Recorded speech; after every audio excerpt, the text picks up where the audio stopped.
성부와 성자와 성령의 이름으로 아멘. 하늘에 계신 우리 아버지, 아버지의 이름이 어디 있나시며 아버지의 나라가 오시며 아버지의 뜻이 하늘에서와 같이 땅에서도 이루어지소서. 오늘 저희에게 일용할 양식을 주시고 저희에게 잘못한 일을 저희가 용서하니 저희 죄를 용서하시고 저희를 유혹에 빠지지 않게 하시고 악에서 구하소서. 아멘. 성부와 성자와 성령의 이름으로 아멘. 네, 뒷불에 제일 뒤쪽에 보시면 오늘의 성경 말씀이 있습니다. 오늘은 같이 읽어볼까요? 같이 누가복음 1장 26절에서 38절. 여섯째 날에 시작. 여섯째 날에 갈릴리아 지방 나자렛이라는 고을로 보내시어 다윗 집안의 요셉이라는 사람과 약혼한 처녀를 찾아가게 하셨다. 그 처녀의 이름은 마리아였다. 천사가 마리아의 집으로 들어가 말하였다. 은총이 가득한 이여 기뻐하라. 주님께서 너와 함께 계시다. 이 말에 마리아는 몹시 놀랐다. 그리고 이 인사말이 무슨 뜻인가 하고 곰곰이 생각하였다. 천사가 다시 마리아에게 말하였다. 두려워하지 마라, 마리아다. 너는 하느님의 총애를 받았다. 보라, 이제 내가 잉태하여 아들을 낳을 터이니 그 이름을 예수라 하여라. 그분께서는 큰 인물이 되시고 지극히 높으신 분의 아드님이라 불리실 것이다. 주 하느님께서 그분의 조상 다윗의 왕좌를 그분께 주시어 그분께서 야곱 지방을 영원히 다스리시니 그분의 나라는 끝이 없을 것이다. 마리아가 천사에게 저는 남자를 알지 못하는데 어떻게 그런 일이 있을 수 있겠습니까? 하고 말하자 천사가 마리아에게 대답하였다. 성령께서 너에게 내려오시고 지극히 높으신 분의 힘이 너를 덮을 것이다. 그러므로 태어날 아기는 거룩하신 분 하느님의 아드님이라고 불릴 것이다. 내 친척 엘리사벳을 보아라. 그 늙은 나이에도 아들을 잉태하였다. 아이를 못 낳는 여자라고 불리던 그가 임신한 지 6달이 되었다. 하느님께는 불가능한 일이었다. 마리아가 말하였다. 보십시오, 저는 주님의 종입니다. 말씀하신 대로 저에게 이루어지기를 바랍니다. 그러나 천사는 마리아에게서 떠나갔다. 오늘 피정은 5월이니까 성모님에 대해서 묵상해 보시는 시간으로 정했습니다. 그런 생각이 들었어요. 성모의 밤을 준비하거나 주기를 지낼 때 우리 교우분들은 이 전례, 이 행사를 몇 번쯤이나 참여해 보셨을까? 평생 참여해 줬으면 40번에서 50번, 많게는 80번 참여하지 않으셨을까? 이쁘게 나셨을 것 같아요. 그래서 그리고 성모성월의 묵주기도를 얼마나 많이 하셨을까? 성모성월이나 로사리오성월에는 늘 묵주기도하는 그런 걸 하잖아요, 분당에서. 그래서 성모님에 대해서 1년에 한 달씩 묵상하고 기도하면서 성모님과 늘 함께 하셨겠다 그런 생각이 들었고요. 매일매일 묵주기도를 하면서 충분히 성모님과 함께 하실 텐데 성모성월이라고 특별히 더 묵주기도를 하자고 할 필요가 있을까? 그런 생각도 들었습니다. 언제나 묵주를 손에 쥐고 성모님 품에서 생활하시는 여러분들께 성모님에 대해서 조금은 다른 생각을 하면 좋겠다 라는 뜻에서 오늘은 마리아에 대한 이야기를 신비스러운 얘기, 신비로운 얘기 이런 얘기는 좀 빼고 좀 인간적이고 이성적인 이야기를 해보려고 합니다. 나자렛이라는 동네에 마리아라는 여인이 살고 있었습니다. 이유는 알 수 없으나 마리아는 아이를 낳게 되었습니다.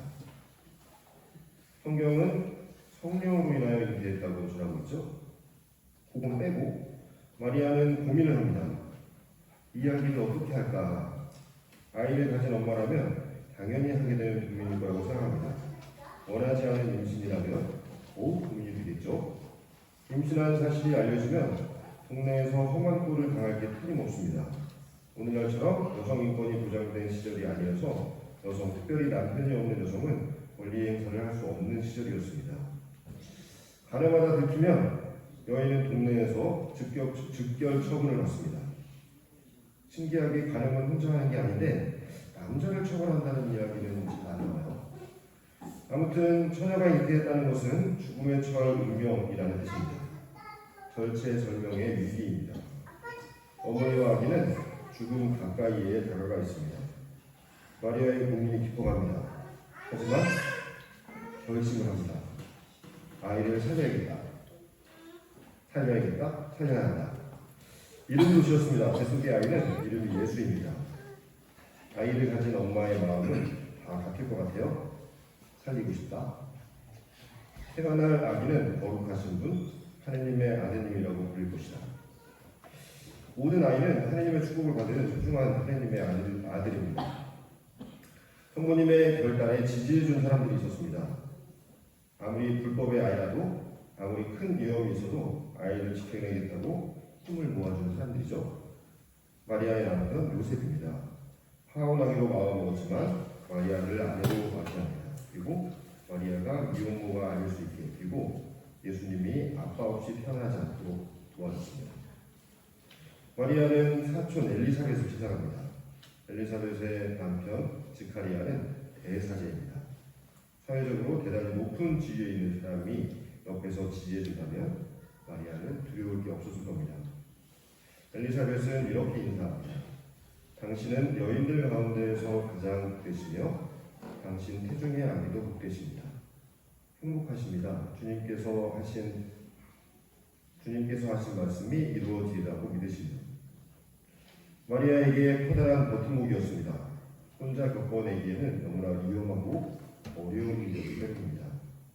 세상에 태어나기 쉽지 않았던 이 아기는 마리아의 위험천만한 결단과 용기 있는 주변인들의 도움으로 세상에 태어나게 되었습니다.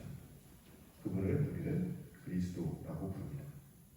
오늘 비전하시면서 생명의 위협을 받는 아이들을 위해서도 기도해 주시면 고맙겠습니다. 이제 잠깐 또 쉬었다가 3시 30분에 두 분의 체험 발표 들으시고 타인의 삶을 통해서 자신을 돌아보는 시간 가져보시면 좋겠습니다.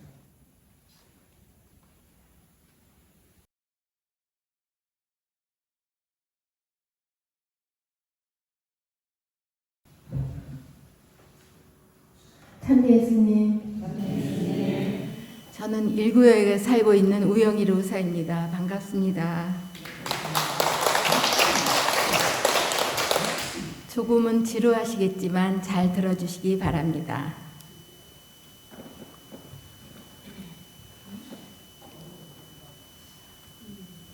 이렇게 저의 삶과 신앙 체험을 이야기하려니 많이 떨리고 부끄럽네요. 프린터가 고장나서 손편지 쓰듯 적어 보았습니다. 저는 불교 신자셨던 아버님, 어머님 모시고 5남매가 아주 화목하게 잘 자랐습니다. 2남 3녀 중 둘째 딸이고요. 그리고 도고에서 서울로 유학 온 남편을 만나 1975년 결혼했어요. 저희에게는 3남매가 있습니다. 아들 하나, 딸 둘이고요. 딸 둘을 낳고 막내로 3대 독자 아들을 낳았죠. 딸 둘은 결혼해 가정을 꾸리고 사는데 아들은 독신을 고집하네요. 막내 아들을 낳고 얼마 후 남편은 다니던 직장을 그만두었어요. 그리고 봉천동에 낚시와 스포츠용품 가게를 차렸죠. 낚시를 너무너무 좋아하던 낚시광이었어요. 주말엔 버스를 대여하여 낚시회를 이끌었죠. 그리 좋아하던 낚시가 업이 되었는데 마음과 같이 잘 되질 않았답니다. 한 3년 지나고 고민하다가 제가 제안했어요. 우리 시골 가서 살자고요. 남편은 단칼에 거절하더라고요. 제가 시골에선 살아갈 수 없을 거라고요. 그래도 굽히지 않고 자꾸자꾸 졸라댔어요. 그래서 1982년 10월 23일 드디어 도고로 이사 왔어요. 이사 와서 보니 불 때는 아궁이, 부엌도 엉성하고 방은 2개, 부엌 천장엔 그을음이 까맣고요. 정말 어떻게 살아갈까? 수돗물도 없고 옆집 펌프물을 같이 써야 했어요. 비 올 땐 빗물 받아서 빨래도 하고요. 방죽에서 어머니와 빨래도 해 보았답니다. 그땐 도고장이 5일마다 열렸어요. 엄청 장마당이 컸답니다. 도고로 내려올 때 큰딸은 유치원 졸업하고요. 이듬해 도고운천 초등학교에 입학했어요. 작은 딸은 병설 유치원 입학하고요. 아들은 아직 5살이었죠. 큰딸이 6학년 되면 다시 서울로 가자고 약속을 하고 왔는데 지금까지 살고 있습니다. 도고가 그렇게 좋은 곳인가 봅니다. 얼마 후 남편은 파라다이스 도고 호텔에 다니게 되었죠. 아이들 3남매는 여름엔 해마다 파라다이스 도고 호텔 유스풀장에서 놀면서 자랐답니다. 아이들에겐 자라면서 추억이 많은 수영장이지요. 그런대로 하루하루 잘 살아갔어요. 저는 처음엔 밤이면 몰래 집 밖으로 나가 벽에 기대서서 왜 낯선 곳에서 이렇게 살아야 하나 하고 아무도 모르게 별 보고 울고 달 보고 울고 그런 세월도 있었답니다. 그래도 아이들 학교 가고 유치원 가고 하면서 자모들과 만나면서 적응하게 되었죠. 그 자모들은 지금도 모임을 하고 있어요. 남편은 초등학교 3학년부터 대학까지 서울 쿤누님 댁에서 다녔어요. 서울로 유학 간 거죠. 심신의 이대 독자라 애지중지 키웠다나요.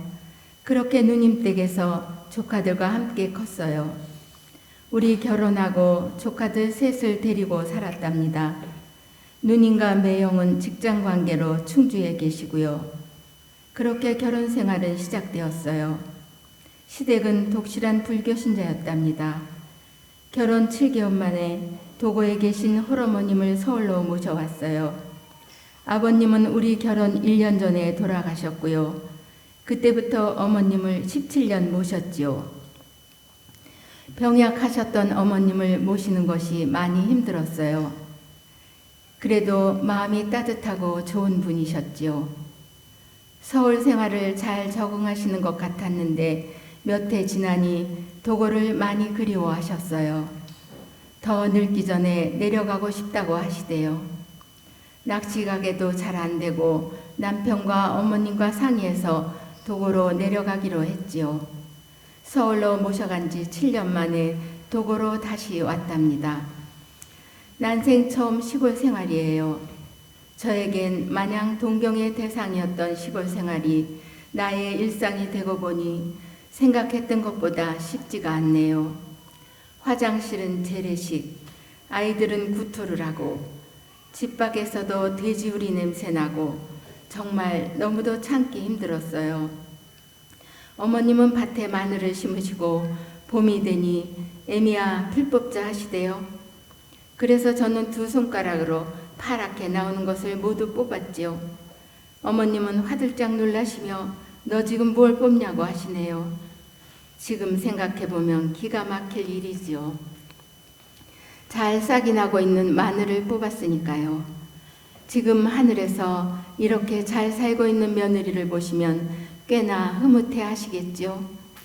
그 어머님은 초파일엔 곱게 한복을 차려 입으시고 절에 가서 불공을 드리고 오셨어요. 그렇게 열심히 절에 다니시던 어머님께서 돌아가시기 전 1달 정도 앓고 누워 계셨어요. 그때 어머님 친구분들이 성당 가셨다 집에 들르곤 하셨죠. 그 할머님들의 권유로 돌아가시기 전 대세를 받으셨어요. 박춘소 베드로님 어머님께서 대모가 되어주셨어요. 나중에 저의 대모님도 되어주셨죠. 윤연모 대사님이에요. 남편은 어머님께 염치 없이 부처님 모시던 분이 어떻게 하느님을 모시냐고 하대요. 제가 이전에 어머님께 드린 말씀이 있어요. 어머님은 절을 다니시니 어머님 돌아가시면 저는 성당을 다니고 싶어요 하고요. 어머님 돌아가시는 순간은 지금도 눈에 선합니다. 최인선 회장님 어머님께서 연락을 받으시고 급히 오셨어요. 김비아, 전헬레나, 이세실리아 외 많은 분들이 방에 가득 모이셔서 임종격을 바쳐주셨답니다. 그리고 집에서 박준환 신부님께서 사도예절로 장례식을 해주셨어요. 어머님 돌아가시고 바로 예비자 교리를 받은 후 그해 1990년 8월 15일 성모 승천 대축일 영세를 하게 되었답니다. 아무것도 모르지만 행복했습니다. 사실 성당은 우리 삼남매가 먼저 영세를 하였죠. 나기순 신부님 계실 때 주일학교 교사였던 김영숙 아가다의 권유로 성당을 보내게 되었어요. 아빠도 할머니도 반대하지는 않았죠. 두 딸은 열심인데 아들은 잠시 쉬고 있답니다. 저희 남편은 아직 신자가 아니었어요. 1991년 1월 28일 남편은 큰 교통사고가 났습니다. 그날은 작은 딸 생일이었어요. 딸에게 줄 시계를 샀노라고 곧 퇴근하마고 전화가 왔는데 기다려도 오지를 않네요. 깜빡 잠이 들었는데 아들 머리를 만지니 푹 들어가는 거예요. 너무 놀라 눈을 떴는데 전화를 받았지요. 남편의 사고 소식이었어요. 앞이 캄캄해서 어찌할 바를 몰랐어요. 정신을 가다듬고 앞집으로 가 초인종을 눌렀지요. 아저씨께 도움을 청하고 남편 직장으로 가 직장 동료분들과 함께 평택 박예병원으로 갔어요. 온양병원에서 너무 심하게 다쳐서 그곳으로 옮겼다더군요. 내 손엔 저도 모르게 묵주가 들려 있었어요. 저는 주님 살려주십사고 울면서 기도를 쉬지 않고 하였답니다. 그때부터 남편과의 싸움은 시작됐죠. 급하게 머리 수술을 받았어요. 왼쪽 뇌가 22쪽 났대요. 그리고 장도 70cm 잘라내고 대수술은 이어졌죠. 그리고 20일쯤 지나 부러진 팔을 수술하였답니다. 부러진 팔은 공립병원 원장님께서 온양으로 데려와서 수술하셨죠. 병원에서 회복하고 있을 때의 일입니다. 남편은 펜과 노트를 달라고 하네요. 그리고 성한 손으로 이렇게 썼어요. 주 예수 그리스도의 이름으로 비나이다. 아멘 하고요.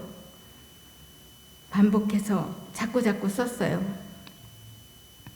그땐 영세받지도 않았었는데 주님의 부르심인 것 같아요. 머리를 다치는 관계로 여러 달 내 남편이 아닌 사람과 싸워가며 한순간을 살아내야 했어요. 병실에서 가끔은 사라져서 찾아다니곤 하였답니다. 1년이 지나도 온전히 회복되긴 힘들다는 의사 선생님의 말씀이 무색하게 4개월 후 다시 직장에 다닐 수 있게 되었답니다. 사고 후 그 밤에 나가서 4개월 만에 집에 왔어요. 그 4개월 동안 아들은 초등학교를 졸업하고 큰딸은 천안여고에 입학했어요. 아들 졸업식엔 대부 권영 요새님이 애들 부모님과 함께 가주시고 큰딸은 대문 김영숙 아가다님이 천안 자취집도 알아봐 주시고 그렇게 여고를 입학했어요. 정말 너무너무 감사했어요. 그렇게 정신없는 4개월을 보냈답니다. 그리고 태어난 후 최 회장님 아버님께서 주일날 성당 가시기 전 저희 집에 오셔서 남편을 만나 한참씩 교리를 하셨답니다. 하느님은 때리고 치고 넘어뜨려서라도 당신 자녀를 만드신다고요. 직장에 나가면서 통신교리를 받고 고집센 우리 남편이 드디어 1993년 4월 10일 영세를 하였답니다. 치료해 주시던 의사 선생님께서 자청해서 대부가 되어 주셨어요. 그때 공립병원 이학섭 원장님이요. 지금은 자꾸 하셨죠. 그리고 경제적으로 어려워하니 저보고 병원 매점을 해보라고 권하시대요. 조금은 두려웠지만 하겠노라고 했어요. 공립병원에서 2년, 그리고 온양 충무병원이요. 그땐 중앙병원이지요. 그곳에서 5년. 그렇게 병원 매점을 하면서 아이 셋을 대학을 졸업시켰어요. 병원 부도 나는 바람에 그곳에 투자한 투자금은 받지를 못했답니다. 그 빚은 한참 동안 갚았지요. 그래도 주님이 계시니 살아가는 것이 두렵지 않았답니다. 그리고 구봉국 신부님 계실 때의 일입니다. 7주간의 성령 세미나가 있었어요. 저는 그때 성령 체험을 3번 하였답니다. 눈을 감고 성당 2층에서 봉사자의 인도로 기도를 하고 있었어요. 그런데 가슴에서 머리끝까지 아주 순식간에 너무 뜨거워서 저도 모르게 신음소리를 냈어요. 옆에 자매님이 왜 그러냐고 물을 정도로요. 나중에 들으니 성령이 임하셨다네요. 그리고 또 하루는 꿈속에서 침대 머리 위 고상 위로 커다란 불덩이가 형태를 바꿔가며 춤추듯이 계속 왔다 갔다 하는 거예요. 정말 무서웠어요. 이 또한 성령이시라네요. 그리고 심령기도 나에게도 과연 하면서 참여했어요. 봉사자께서 눈을 감고 랄랄라를 계속하라고 인도하시더군요. 천진한 아이의 마음으로 주님께 기도하라고요. 저도 주세요, 저도 주세요 하면서 기도를 하고 있는데 제 혀가 말리면서 목구멍을 막아요. 랄랄라를 안 할 수 없게요. 그러면서 정말 신기하게 저도 심령 기도를 체험하였답니다. 주님과 함께 하고 있음에 감사드립니다. 그리고 영세하고 얼마 지나지 않았을 때요. 그땐 교통이 지금처럼 좋지 않을 때예요. 초상이 나면 김비아님 1톤 트럭을 타고 초상집을 다녔어요. 겨울엔 트럭 뒤에 옹기종기 모여 앉아서 흔들리는 대로 서로 바람막이가 되어주고 여름엔 손수건으로 햇빛을 피하며 덜컹거리는 좁은 시골길을 지나 초상집으로 달렸어요. 그렇게 연도를 다녔답니다. 그때 함께 하셨던 분들 많이 하느님 나라로 가셨고요. 저는 주님께 감사함이 너무도 많습니다. 대인 공포증이 있어서 사람이 많은 앞에서 말도 잘 안 하고 책도 못 읽는 그런 사람이었습니다. 그런데 하느님께서는 저에게 이렇게 전례봉사를 할 수 있는 큰 달란트를 주셨지요. 그리고 영세한 후 지금까지 성모의 일원으로 함께 기쁜 마음으로 봉사하고 있습니다. 마지막으로 저의 친정엄마 얘기를 해보고 싶어요. 친정엄마는 어려서 개신교회를 다니셨대요. 저희 5남매 자랄 때 찬송가도 많이 불러주셨고요. 참 자상하신 엄마셨어요. 불교집으로 시집 오셔서 교회는 다닐 수가 없었지요. 저희 어렸을 때 자주 들려주셨던 성경 구절입니다.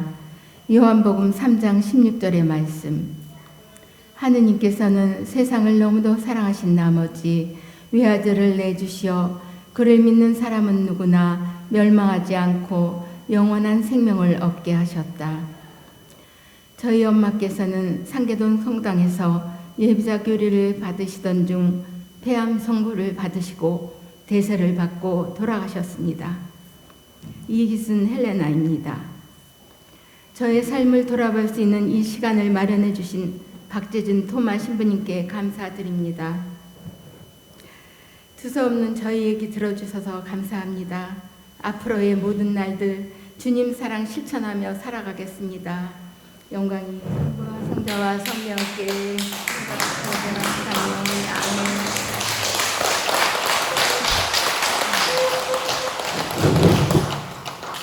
아멘.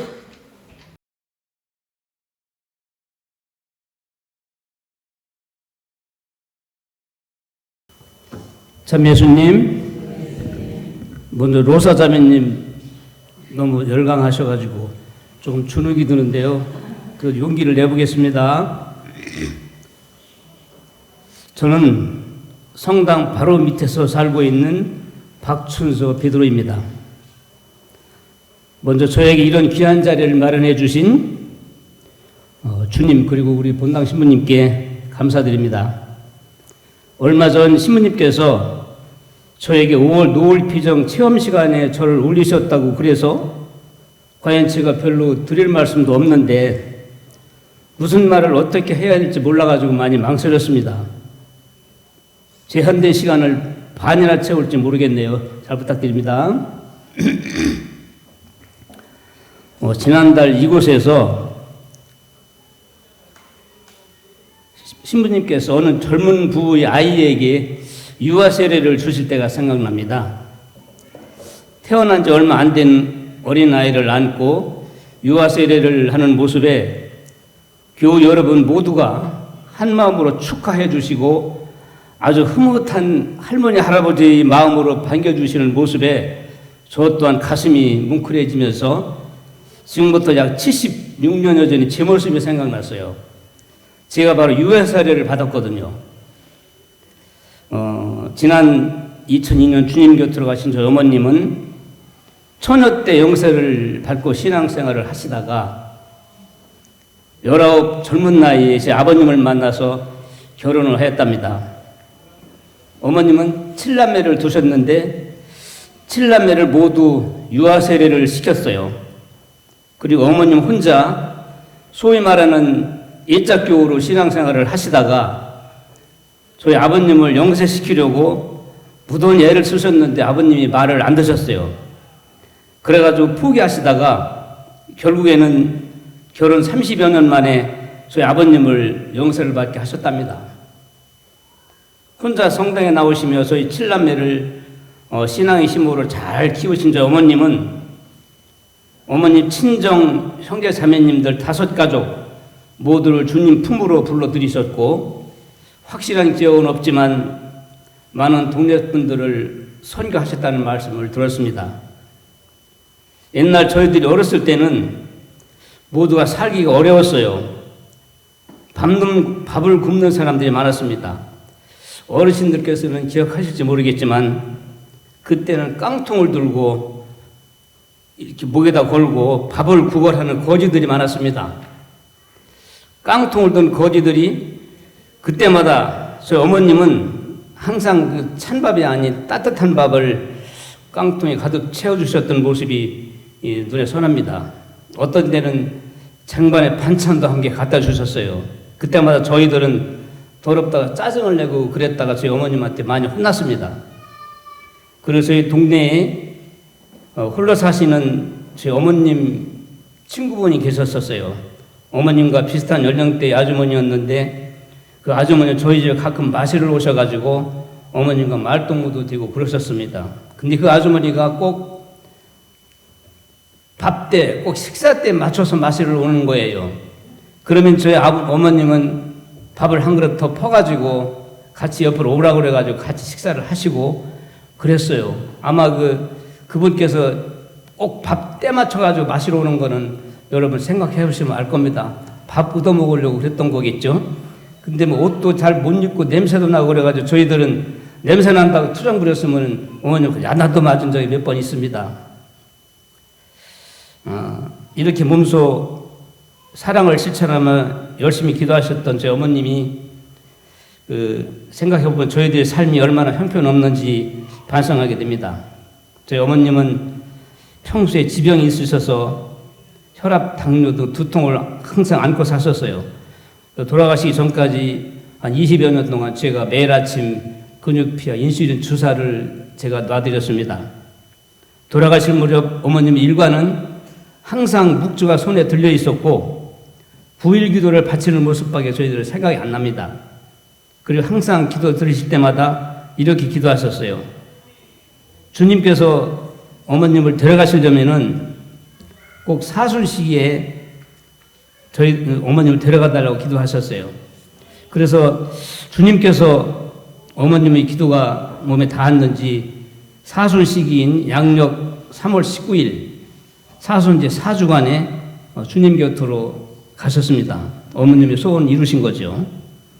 지금쯤은 어머님이 하늘에서 이렇게 말씀하실 것 같아요. 얘들아, 너무 각박하게 살지 말고 사랑으로 이웃을 돌보며 항상 주님께 의지하며 살아라 하고 말씀하시는 것 같습니다.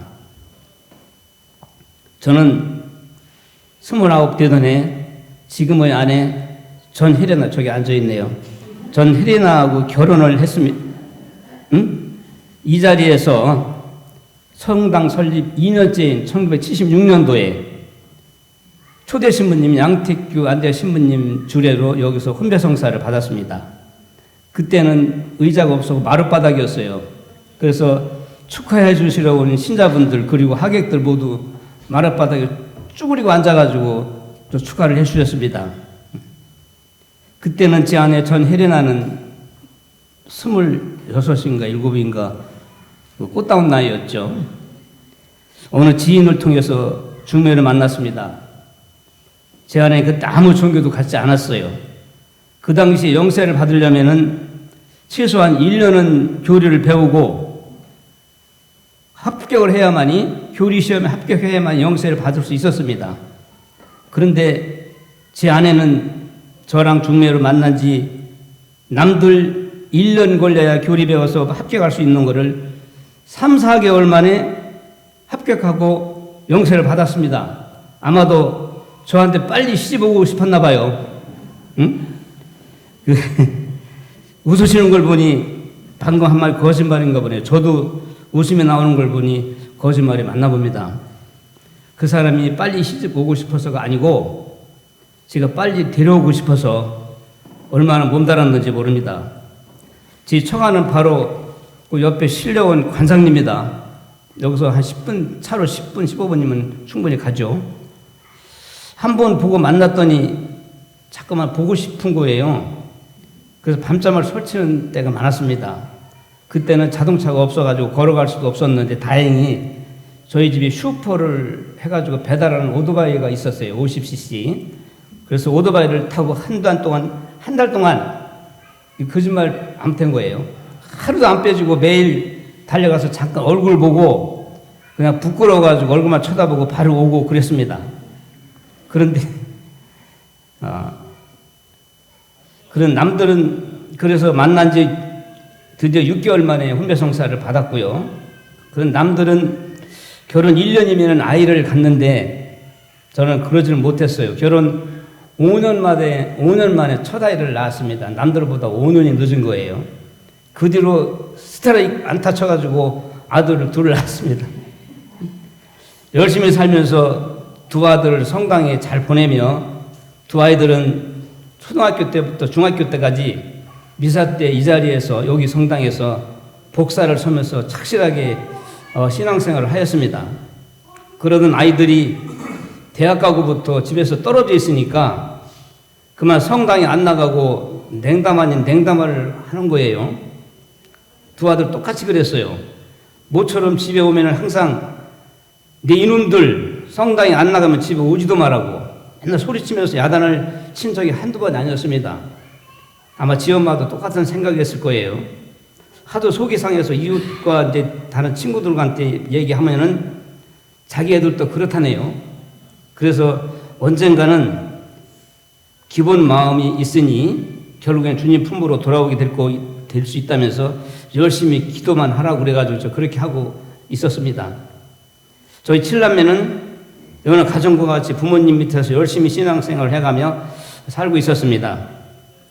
제일 먼저 시집을 간 누님께서는 첫 임신을 기뻐하며 친정으로 오시다가 결국 그만 교통사고로 하늘나라로 보내고 어머님, 아버님이 가슴에 묻고 말았습니다.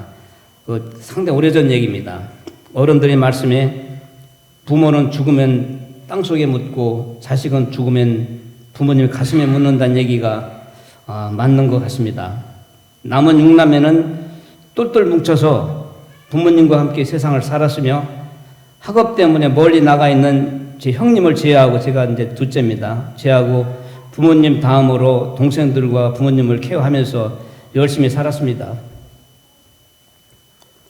1970년대 초 이곳 시골에서 제일 먼저 신흥 슈퍼라는 슈퍼 간판을 제가 달고 영업을 했습니다. 그때는 장사가 참 잘 됐어요. 부지런히 일해서 돈을 벌어가지고 제가 제일 먼저 장가를 들고요. 그 다음 또 몇 년 열심히 돈을 벌어서 여동생을 한 살림 차려서 시집을 보내고, 또 열심히 몇 년 돈 벌어서 셋째를 한 살림 장만해서 장가 보내고, 또 열심히 돈 벌어서 한 살림 장만해서 넷째를 장가 보내고, 또 열심히 몇 년 벌어서 다섯째 막내까지 한 살림 장만해서 장가를 보내고 나니 어느덧 10수년의 세월이 유수와 같이 흘렀더군요. 정신을 차리고 마음을 가다듬고 생각해 보니 남은 거는 속 빈 집 한 채, 그리고 많이 늙으신 어머님 아버님의 모습. 더욱 마음 허전하고 슬펐던 것은 제 아내의 고왔던 손마디가 무척 거칠어진 모습을 보니 제 마음이 무너져 내리는 것 같았습니다. 한참 동안 속이 상해서 뒤돌아서서 눈물을 흘린 적도 있었답니다. 늙은 부모님을 모시고 남은 동생들 뒷바라지를 위해서 이 못난 머슴애를 만나 아무런 불평 한마디 없이 치러내는 제 아내의 모습에 저는 그저 머리가 저절로 숙여졌답니다. 자기 자식 자랑과 마누라 자랑은 팔불출이라고 그랬는데요. 조금만 할게요. 제 아내의 그 부모님에 대한 그 효심에 감동받은 이웃 주민들의 주선으로 그 당시에 도고 면장의 효부상, 그리고 아산 군수의 효부상, 두 번이나 효부상을 받은 제 아내의 헌신적인 사랑에 저는 그저 고맙고 감사할 따름입니다. 고맙습니다. 그리고 사랑합니다. 그리고 2002년 어머님께서 돌아가시고 제가 2015년까지 약 13년을 아버님께서 홀로 사셨어요. 홀리 시아버님을 모시는 일이 그렇게 녹록지 않다는 이야기를 들었습니다. 그렇게 홀 시아버님을 10수년을 한결같이 아무런 투정 없이 살뜰히 모셔온 제 아내가 그저 고맙고 감사할 따름입니다. 제 아버님도 95년간의 적지 않은 삶을 사시다가 저희 두 형제의 손을 양쪽에서 꼭 잡고 아주 행복한 모습으로 주님 곁으로 가셨습니다. 끝으로 제가 오래전 천국을 살짝 맛본 이야기를 잠깐 말씀드리고 이야기를 끝맺을까 합니다. 가끔 교구에서 실시하는 신자 교육 프로그램이 있습니다. 예를 들어서 본당 봉사자 교육, 임원 교육, 구역장 교육, 피의정, 꾸르실려 교육 등 교육이 많았었습니다. 그건 교육 받을 때 일이었어요. 교육 받으면서 이제 식사 시간이 돼가지고 줄을 서서 이제 쭉 차례를 기다리고 있었는데 갑자기 제가 화장실이 급해서 화장실을 갔다가 다시 돌아서 맨 뒷자리에 이렇게 서려고 하니까 앞에 서서 줄 기다리던 사람들이 한 서너 명이 자리를 양보해 주면서 서로 저를 그 자리에 들어가라고 그러는 거예요. 저는 늦게 와서 뒷자리를 쓰라고 그래가지고 그때 아주 참 고마웠습니다. 그리고 교실에서 책을 보면서 뒷걸음질을 치다가 뒤에 서 있던 어떤 형제님이 발을 제가 살짝 밟았어요. 얼른 뒤돌아서서 미안하다고 하려고 그랬더니 그 형제님이 재빨리 머리를 숙이면 자기가 발을 잘못해서 밟혔다고 오히려 저한테 미안하다고 하니 제가 어쩔 바를 몰랐습니다.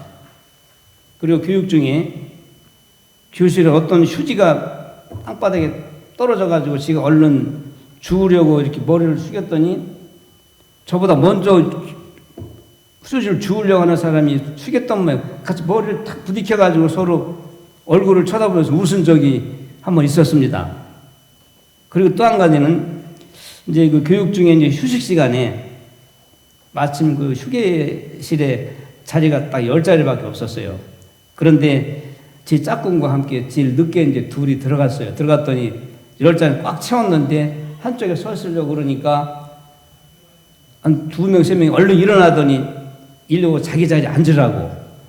그래가지고 참 한참 동안 어찌할 바를 몰랐습니다.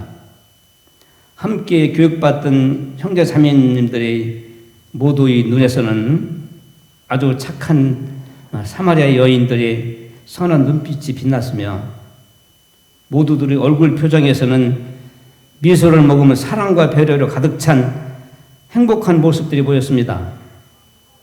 서로를 보듬어주고 나보다 먼저 상대를 생각하는 아름다운 모습들을 보고 있으려니 저절로 마음의 평화를 얻은 것 같고 그저 행복한 것 같고 그들 이단이 이 시간이 멈췄으면 하는 생각도 했답니다.